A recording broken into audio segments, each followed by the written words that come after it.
Libro del origen de Jesucristo, hijo de David, hijo de Abraham. Abraham engendró a Isaac, Isaac engendró a Jacob, Jacob engendró a Judá y a sus hermanos. Judá engendró de Tamar a Farés y a Zará. Farés engendró a Esrón, Esrón engendró a Harán, Harán engendró a Aminadab, Aminadab engendró a Naasón, Naasón engendró a Salmón, Salmón engendró de Rahab a Booz, Booz engendró de Ruth a Obed, Obed engendró a Jesé, Jesé engendró a David el rey. David, de la mujer de Urías, engendró a Salomón, Salomón engendró a Roboam, Roboam engendró a Abías, Abías engendró a Asaf, Asaf engendró a Josafat, Josafat engendró a Jorán, Jorán engendró a Ocías, Ocías engendró a Jonatán, Jonatán engendró a Acaz, Acaz engendró a Ezequías, Ezequías engendró a Manasés, Manasés engendró a Amós, Amós engendró a Josías, Josías engendró a Jeconías y a sus hermanos cuando el destierro de Babilonia. Después del destierro de Babilonia, Jeconías engendró a Salatiel, Salatiel engendró a Zorobabel, Zorobabel engendró a Abiud, Abiud engendró a Eliaquín, Eliaquín engendró a Azor, Azor engendró a Sadoc, Sadoc engendró a Aquín, Aquín engendró a Eliud, Eliud engendró a Eleazar, Eleazar engendró a Matán, Matán engendró a Jacob, y Jacob engendró a José, el esposo de María, de la cual nació Jesús, llamado Cristo. Así, las generaciones desde Abraham a David fueron en total 14. Desde David hasta la deportación a Babilonia, 14. Y desde la deportación a Babilonia hasta Cristo, 14. Palabra del Señor. Gloria a ti, Señor Jesús. San Mateo, cuando escribe su Evangelio, está pensando en los primeros receptores del mismo, que eran los judíos que estaban interesados en el cristianismo, o judíos que ya se habían hecho cristianos, los judeocristianos. Por eso para San Mateo era muy importante demostrar, y estas pruebas eran para ellos decisivas, demostrar que en Jesús se cumplía todo lo anunciado, todo lo prometido en lo que nosotros hoy conocemos como Antiguo Testamento, pero que en aquel momento era su Biblia. No había nada más. Ese intento de demostrarlo era fundamental, no solamente para enlazar a Jesucristo con esa genealogía, especialmente con la del rey David, y antes naturalmente con Abraham, sino también para decir que valía todo lo enseñado en el Antiguo Testamento con las correcciones, con las purificaciones que Jesús estaba introduciendo o había ya introducido, porque cuando escribe San Mateo, Jesús ya había muerto y resucitado. Esto, repito, está dirigido a un público determinado, pero de alguna manera vale para cada uno de nosotros. ¿Qué tiene que decirnos esto a nosotros hoy? La mayor parte de los cuales no somos judíos o de raza judía. ¿Qué tiene que enseñarnos esta larga, compleja genealogía que parece un trabalenguas y que aparentemente nos deja indiferentes? Tiene una gran lección. Primero, Jesucristo es hombre. Es Dios y es hombre. Es Dios verdadero y es hombre verdadero. El evangelista no dice que Jacob engendró de María a Jesús, dice que José, dice Jacob engendró a José, el esposo de María, de la cual nació Jesús, llamado Cristo. Antes ha hablado, por ejemplo, en el caso de David, ha dicho David, de la mujer de Urías engendró a Salomón.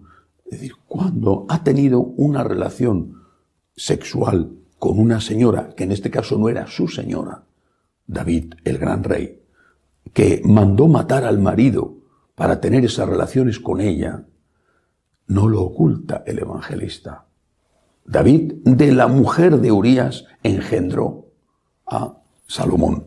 En cambio, cuando habla de Jesús, dice Jacob, que sería el abuelo paterno adoptivo de Jesús, dice Jacob engendró a José, el esposo de María, de la cual nació Jesús. No dice José, de la Virgen María o de María engendró a Jesús. Es Dios verdadero y es hombre verdadero. Nació de una mujer por obra del Espíritu Santo. Creo que esta es la primera gran enseñanza de este texto de hoy.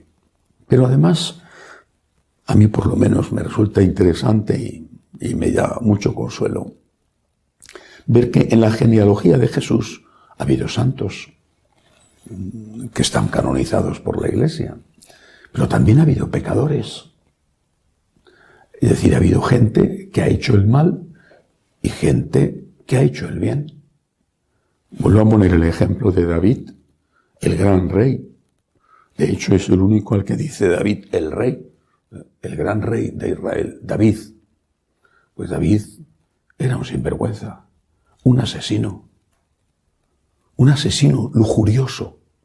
Salomón, la Biblia dice claramente que tuvo muchísimas mujeres de religiones diferentes de los pueblos vecinos y que incluso se inclinó a la adoración de esos dioses que eran los de sus numerosas mujeres. El Señor, Dios nuestro Señor, conoce la masa, el barro del que estamos hechos. No ha venido, lo dice Él, no ha venido a salvar a los justos, no ha venido a curar a los sanos. Sabe cómo es el hombre, no desdeña al hombre porque el hombre sea pecador. Me acuerdo hace muchos años, un amigo mío que era entonces seminarista como yo, pero iba en unos cursos más avanzados, me contó una historia preciosa. Era una señora que había tenido un bebé, el bebé fue creciendo y resultó enormemente feo. El niño, cuando empezó a darse cuenta de su fealdad, se avergonzó. Todo el mundo se lo decía y él se avergonzó. Y empezó a pensar que su madre no le iba a querer, que su madre cuando le viera iba a sentir repugnancia como sentía todo el mundo. Y empezó a esconderse, se tapaba. Su madre, al principio sorprendida, no sabía qué le estaba pasando, luego comprendió. Y un día se acercó a él, le dio toda su ternura y empezó a quitarle todas las cosas con que se había estado cubriendo el rostro para no mostrar a nadie y sobre todo a su madre su fealdad. Te quiero como eres, nos dice Jesús. Te conozco. En la Biblia, en un salmo dice, te conozco cuando te sientas y cuando te levantas, desde el seno materno. El Señor nos dice esto, te conozco,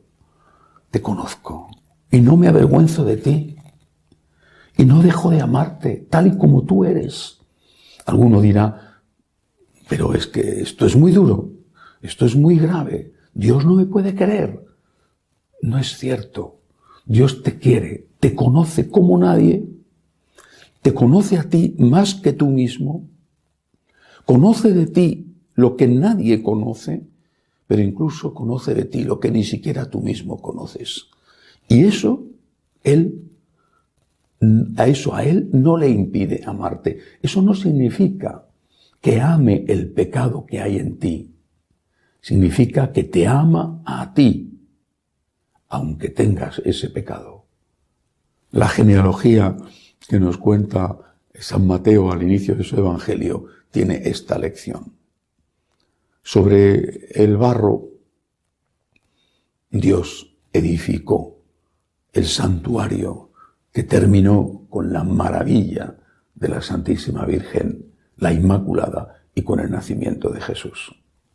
Cualquiera que sepa algo de agricultura, aunque no sea más que porque haya tenido una maceta con flores en su casa, sabe que esa maceta que da flores tan bellas se alimenta del estiércol y del barro que hay dentro de la maceta.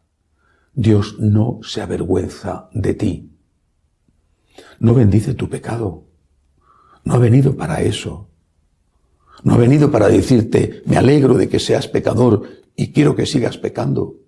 Ha venido para decirte, te quiero muchísimo. He dado la vida por ti. He venido a curar a los enfermos. He venido a salvar a los pecadores. Dios te ama infinitamente. Belén, la cruz, la resurrección, son solo etapas de este amor de Dios. Las últimas, las definitivas, las mayores. Dios te ama infinitamente.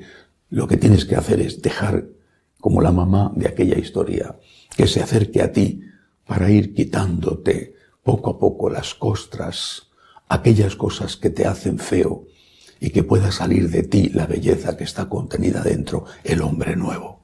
Que así sea.